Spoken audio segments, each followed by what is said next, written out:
Hey guys, Czar here with a quick flash chat to answer a question by Michael in the group, and I thought it was a good question. I just wanted to clarify a couple of things.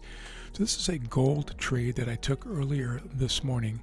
There's a full video on it, 25-minute video explaining why and how I took it and a bunch of other really important things. But essentially, the gold trade was like this, and this is where I entered. And the question Michael had was, weren't you concerned about the rejection wick to the left? And this is the wick he's referring to, I believe.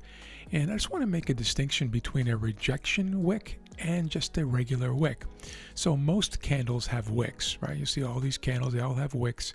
There's a couple that, well, this one has a small one and this one has almost no wick, but the vast majority of candles have wicks. And so this candle has a wick, but it doesn't mean that it's anything to be terribly concerned about in the context of the rest of your trade idea.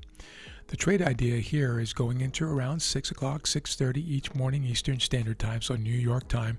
There's often a consolidating period and then a range expansion, and so we're expecting this range expansion, which is usually fairly acute, and that's what I was betting on here, so to speak, and using the word betting very carefully. But that's what the trade idea was about, so this was not much of an issue. The reality is, too, this is not really a rejection wick. It's just a wick. Here's the difference. Now this one up here is a rejection wick, and one I would be very concerned about if I was going for a long position. Why?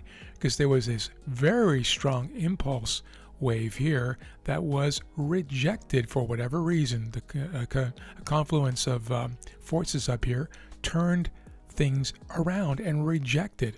So a powerful force had been rejected. There must be something very meaningful happening here.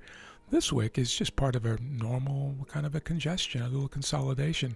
There's nothing really major rejecting going on here, and so not a major concern in the context of all those things I just mentioned. Hope that helps, guys. Take care. Have an amazing day. Happy Friday.